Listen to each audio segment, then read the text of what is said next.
Hello, moi c'est Mathilde, j'ai 24 ans, je suis consultante en influence et je me suis lancé le défi de vous emmener 24 heures avec moi dans ma journée pour vous présenter un peu plus le milieu. Donc j'espère que ça va vous plaire et on commence dès maintenant. Et coucou. Ça va, t'as bien dormi? Ça va, fatiguée et toi? Bah, ça va, je viens juste de me lever. Ouais, t'arrives où? Bon, là je suis en train d'organiser ma journée. J'ai ouvert mes mails, mes WhatsApp, etc.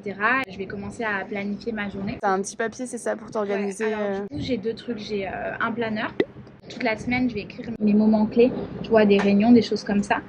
Et après je vais juste écrire 2 points importants de la journée, de ce que j'ai à faire pour pas trop surcharger ma to-do list. Et là, tu vois, chaque jour dans un petit carnet comme ça, je vais prendre 10 minutes au début de la journée. Je vais regarder tous mes différents clients, qu'est-ce que je dois faire, quelles sont les urgences, par quoi je commence. C'est qui tes clients en fait? Tu t'occupes de faire quoi exactement? Je vais avoir plusieurs typologies de clients. Dans l'influence, on a 3. Je vais avoir des influenceurs, des agences et des annonceurs. Aujourd'hui, j'ai la chance de pouvoir travailler avec les 3.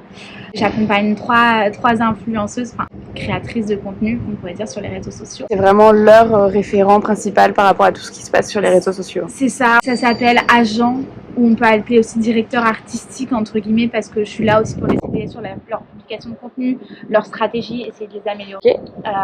Il va avoir le côté agence, où je vais faire l'intermédiaire entre souvent c'est des marques qui sont à l'étranger ou qui ont besoin de références sur le marché français.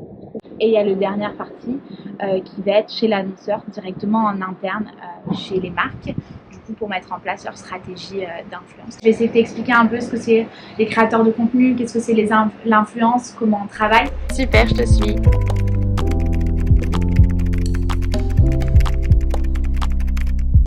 Viens voir.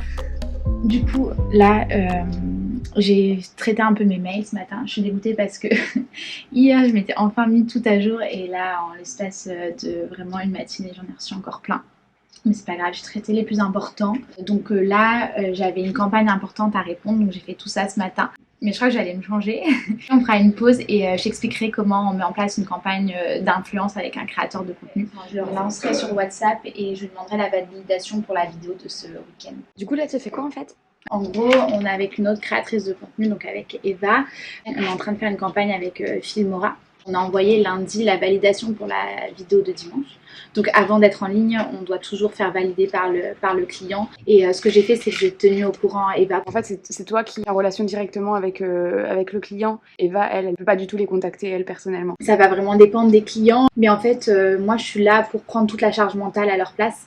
C'est-à-dire qu'elles doivent se concentrer sur la partie création de contenu, créativité, mettre en place leurs vidéos, le montage qui prend déjà énormément de temps. Et moi, je suis là vraiment pour les soulager. C'est vraiment cette partie d'éponge, de tampon. Souvent, la marque va m'envoyer plein de commentaires, va m'envoyer plein de choses. Et moi, je trie et je reviens vers Eva. Voilà, faut que tu changes ça pour éviter toutes les frustrations vis-à-vis des créateurs de contenu, que ça leur prenne du temps, de la fatigue et de l'énergie. Viens, on va se mettre là, je pense, pour discuter. Donc dis-moi, tu en es où? Je me suis habillée. Comment t'arrives à te motiver pour dire bon allez, en vrai, je j'ai pas fais de quelque soucis, chose? ça fait depuis le Covid que je suis pas retournée dans un bureau. Maintenant, c'est ma routine de tous les jours. J'ai la chance de faire quelque chose que j'aime bien. Là, ce qu'on va discuter, c'est ce que j'ai fait. On a un client avec Louisa, qui est une de mes créatrices. C'est un cabinet d'experts comptables en ligne. Comment ils l'ont trouvé? Comment ils ont choisi de faire appel à des influenceurs, etc. Donc là, c'est que c'est des personnes qui ont quelqu'un en interne qui fait ça pour eux. En fonction des objectifs, on va aller chercher des influenceurs qui ressemblent à la campagne. Et du coup, là, comme c'est un cabinet d'experts comptables en ligne, ils ont besoin de personnes qui parlent de freelance, entrepreneuriat, etc.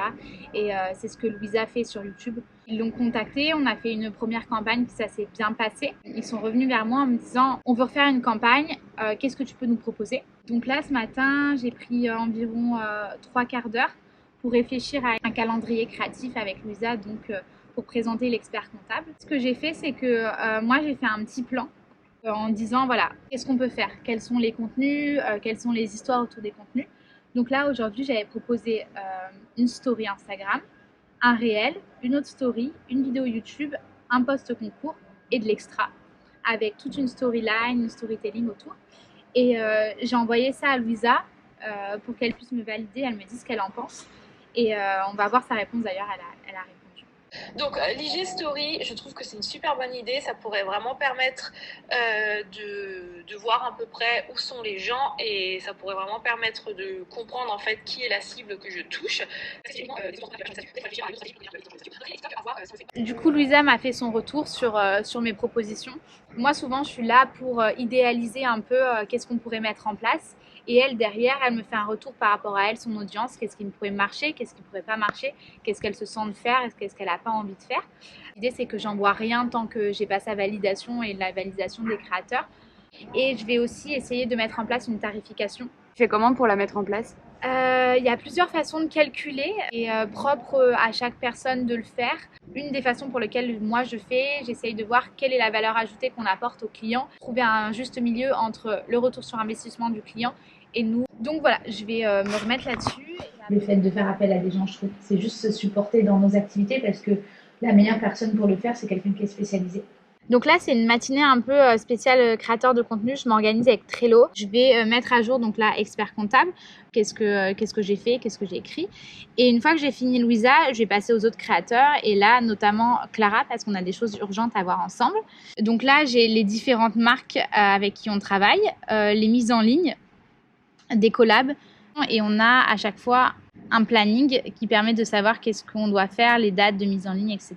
Clara, ce que je dois faire avec elle aujourd'hui, c'est que elle m'a laissé pas mal de contenu à valider. J'ai un regard souvent sur le titre parce que c'est une grosse clé pour le référencement, la description et la miniature. Je vais lui faire un retour assez détaillé dans le Trello. Les réseaux sociaux, c'est des algorithmes. Du coup, on doit appliquer tout ce qui est aussi les méthodes de marketing, donc le référencement, les mots-clés, les hashtags intelligents, etc. L'idée, c'est que si les plateformes des filles évoluent, grandissent, ça nous permet de toucher beaucoup plus de marques, d'avoir des projets beaucoup plus intéressants et aussi avoir une rémunération beaucoup plus intéressante parce qu'on est aussi rémunéré pour le reach qu'on arrive à donner aux clients. Là, je vais me poser, du coup, je suis pas un bureau, c'est histoire aussi pareil, je change de place pour pas trop m'ennuyer. Je vais prendre des écouteurs et je vais regarder tous les contenus à valider, regarder les vidéos YouTube et je vais essayer de me mettre ça pendant 3 quarts d'heure, mettre focus là-dedans et dans un mood un peu moins tendu, beaucoup plus relax. Ok, bah je te laisse te concentrer, puis à tout à l'heure.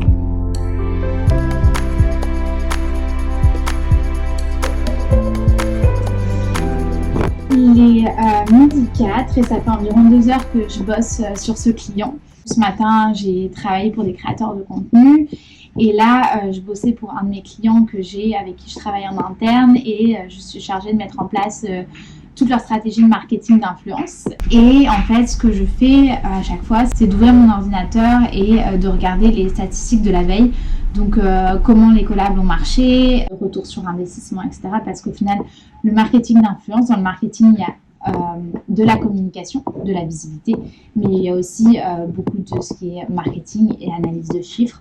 Donc voilà. J'ai aussi planifié les mises en ligne qui vont être pour aujourd'hui et la semaine prochaine. J'ai envoyé tout ce qui est brief et liens traqués. Maintenant, j'ai plus qu'à attendre qu'on m'envoie les contenus et que je puisse valider. Donc pour l'instant, je suis juste dans l'attente. J'ai aussi travaillé sur les prochaines campagnes qui vont être mises en ligne. Donc j'ai regardé de potentiels autres influenceurs que j'avais déjà repérés qui sont sur YouTube. J'ai analysé aussi des books d'agences qu'on m'a envoyées. Donc voilà, j'ai fait quelques petites suggestions de personnes avec qui j'aimerais travailler. Donc on va voir ce qu'ils en pensent, ce qu'ils en disent et quelles sont leurs tarifications aussi. Je vais me prendre ma petite pause. J'ai des choses à faire d'un point de vue personnel. Ça y est, c'est la pause de midi. Du coup, on va manger. Je prends jamais trop de temps parce que j'aime bien rattaquer vite pour essayer d'enchaîner le maximum. Et toi, c'est quoi la partie que tu trouves le plus intéressante de mon métier? Je trouve que la partie où tu travailles avec les influenceurs, c'est cool parce que tu peux travailler sur le contenu orienté dans ce qui ressemble à tes valeurs, aux valeurs du créateur de contenu, etc. Après, la partie pour la marque, c'est intéressant de savoir les retombées que ça a sur la marque, combien de chiffre d'affaires ça engendre, combien de visibilité ça engendre, etc. Ça, c'est une partie hyper intéressante parce du métier. Au final, il y a pas mal de marques qui sont un peu cachotières de ça. Ils vont pas nous dire en fait les retombées, on va leur demander, ils nous disent c'est des données qui sont confidentielles. Mais ils arrivent à vraiment savoir combien ressortent de cette campagne marketing exactement. Normalement, en fait, la vision du marketing d'influence, c'est des retombées qui sont à long terme, c'est de la visibilité, de la notoriété. Sauf qu'aujourd'hui, Il y a beaucoup plus de campagnes qui essayent de faire des campagnes de retour sur investissement. Et du coup, ça, on va le traquer avec des liens traqués, des codes promo, des choses comme ça. Donc là, on peut. Sauf que par exemple, les gens vont cliquer, mais vont peut-être acheter 6 mois plus tard. Donc en fait, c'est compliqué à traquer. Bah c'est ça, c'est vraiment l'image de marque que tu travailles et peut-être pas sur le moment T. Ce qui était intéressant aussi, ce que tu parlais avec du coup la marque pour laquelle tu travailles, pour le même produit que tu vends, quel influenceur marche le mieux, pourquoi, c'est par rapport à sa communauté, par rapport au taux d'engagement, etc. Bah lui, il marche mieux pour ce type de produit, lui, il marche mieux pour ce type de produit. L'influence, en fait, c'est pas une science qui est exacte. Je trouve que c'est un instinct qu'on arrive à développer au fur et à mesure de travailler dedans. Un influenceur qui va faire du lifestyle, qui a des audiences un peu similaires à un autre, des fois on a des retombées qui sont complètement différentes parce qu'il y a énormément de variables. Il y a la variable de qui est l'influenceur, quelle est son audience, quel est son engagement, comment sa communauté interagit avec, parce que il peut avoir, je sais pas, énormément de vues, mais si c'est que des gens qui sont des haters et qui l'insultent, bah en fait, on n'a aucune conversion derrière d'influence. La visibilité, il y a aussi la variable de comment on intègre le produit, à quel point c'est authentique. Parce que si l'influenceur est écologique et il commence à nous faire une grosse vidéo de all fast fashion, sa communauté va pas se reconnaître. Même aussi tous les scandales qui font que ça, faut faire attention. Hein. On est obligé de, quand on choisit un influenceur, de regarder quel est cet influenceur, qu'est-ce qu'il fait sur les réseaux sociaux. Parce qu'automatiquement, on associe la marque à l'influenceur. Aujourd'hui, c'est pas une science exacte, mais on peut, avec des outils d'analyse, on peut déjà anticiper et réduire le risque en fait. Et est-ce que ça perd pas un peu de crédibilité quand beaucoup d'influenceurs parlent de la même marque? On se dit ils veulent vraiment nous vendre le produit, du coup je crois plutôt en la crédibilité de la marque et de ce que l'influenceur raconte. Je sais pas. Ça doit être bien fait. Et en même temps, il y a certaines marques qui se sont développées par l'influence, par exemple Daniel Wellington, NordVPN. On a tous en tête, on a déjà vu tout, Rhino Shield, on a tous vu des publicités comme ça. Ils ont saturé l'espace médiatique et l'espace de l'influence. Mais en même temps, si aujourd'hui on pense à des montres, on pense automatiquement aussi à ces marques-là. Là, le programme de cet après-midi, je dois absolument me poser 2 heures pour proposer un rétro-planning à un nouveau client, leur montrer qu'est-ce qu'on peut faire, qu'est-ce qui est possible, le budget, etc. Alors du coup, là, depuis que je suis rentrée de ma pause, ça fait 1 heure environ que je travaille sur un rétro-planning de campagne qu'on pourrait faire avec un client pour la fin de l'année. C'est la première fois qu'ils mettraient en place du marketing d'influence, donc je suis trop excitée parce qu'ils me font confiance, donc j'essaye de faire les choses bien. J'ai besoin d'infos de leur part, je suis en train de leur proposer des choses en termes de date. Je pense que j'en ai encore pour une demi-heure de travail, mais je vais me stopper parce que là j'ai un call à 14h30 avec une marque qui voudrait travailler avec une de mes créatrices et de base ils n'ont pas de budget, mais ils aiment beaucoup son profil. Là l'idée c'est qu'on voit qu'est-ce qu'on peut faire ensemble, qu'est-ce qu'on peut mettre en place et je vais les appeler. L'appel a duré environ 15 minutes, ça s'est super bien passé. Normalement, on échange par mail quand c'est des choses comme ça, mais je sentais que la personne était un tout petit peu réticente. Il ne débloque pas forcément de budget, il proposait juste d'envoyer du gifting, mais tout travail mérite salaire. Donc voilà, elle m'a présenté le brief, qu'est-ce qui doit être fait. J'attends son retour maintenant par mail et moi ce que je vais faire, c'est que je vais le faire valider à la créatrice de contenu, mais je suis sûre et certaine qu'elle va être vraiment à fond. C'est une marque qui correspond parfaitement à elle, à son audience, à ce qu'elle veut. Et après, moi, je reviendrai vers la marque avec du coup le calendrier des créatifs et du coup calendrier de contenu en termes de date. Et moi, ce que je vais faire là, c'est que je vais repartir sur mon mail. Je dois encore le relire et j'aimerais l'envoyer aujourd'hui. Je vous reprends tout à l'heure. Ça y est, le mail est enfin envoyé. Moi, je suis excitée, j'ai trop hâte de travailler avec eux. Donc maintenant, plus qu'à attendre. Et ce qui fait le plus plaisir, c'est de supprimer un élément important de la journée. Et d'ailleurs, c'est aussi mon élément de la semaine, donc on peut le supprimer. Ça fait du bien. Changement d'atmosphère, d'ambiance. Il est 17h et j'en pouvais plus aujourd'hui. Là, les 2 dernières heures, je passais d'un projet à un autre sans me concentrer, des choses qu'il ne faut vraiment pas faire. On va prendre une pause, on va essayer d'aller surfer. Ça fait du bien. Ça va m'aérer la tête. C'est l'avantage d'être en freelance, on peut un peu organiser ses horaires. Et ce que je ferai, c'est que je retravaillerai ce soir vers, je pense, 20h. Quand les gens ne seront pas connectés, je pourrai vraiment me focus sur les mails sans être interrompue, etc. Donc voilà, à tout à l'heure. À toutes. Bon, du coup, Mathilde, on a un petit peu de route là. Je te propose de parler un peu de ta vie d'auto-entrepreneuse. Du coup, moi, ça fait 1 an et demi que je suis pas retournée dans un bureau, que je travaille à distance. En fait, je suis lancée en freelance en septembre 2020. Je me sens pas forcément seule, dans le sens où j'interagis tous les jours avec des influenceurs, des campagnes, que je travaille avec les créatrices avec qui je travaille. J'ai l'impression d'avoir des collègues en permanence. Donc pour ça, ça va. Pour ce qui est de l'organisation et de la motivation, j'ai pas forcément le problème d'arriver à me lever. En fait, j'ai tellement de travail aujourd'hui et je touche du bois. J'espère que ça va continuer, que j'ai pas le temps de m'ennuyer et je m'éclate dans ce que je fais. Par contre, je pense qu'il est pour moi plus difficile au quotidien, c'est le fait d'être tout seul dans les prises de décision, notamment dans les gros contrats, les grosses campagnes, d'être celle qui choisit en fait les budgets, qui fait des choix de statut, tout ça. Et au niveau de la santé mentale, c'est compliqué parce que la vie perso et la vie professionnelle est extrêmement mêlée. Quand ça va pas dans le pro, ça va pas dans le perso. Et les horaires de travail qui sont pas du tout les horaires de boulot, donc voilà. Alors Mathilde, le travail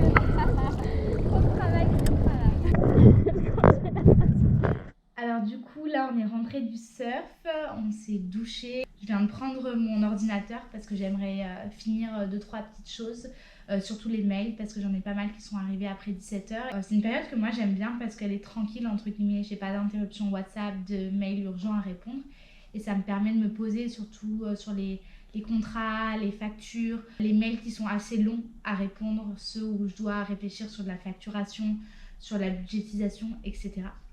Donc je vais faire ça. Voilà, on est environ 1 mois plus tard. Ça y est, la vidéo est finie. Ça a été un super challenge pour moi. J'espère que j'ai répondu à pas mal de vos questions, même soulevé peut-être de nouvelles interrogations. N'hésitez pas à me dire ce que vous en avez pensé. Si vous avez d'autres idées, que vous aimeriez que j'aborde certains points, ça sera avec grand plaisir. Vous pouvez me contacter, que ça soit sous la barre de commentaires YouTube, par email ou par Instagram. Merci à tous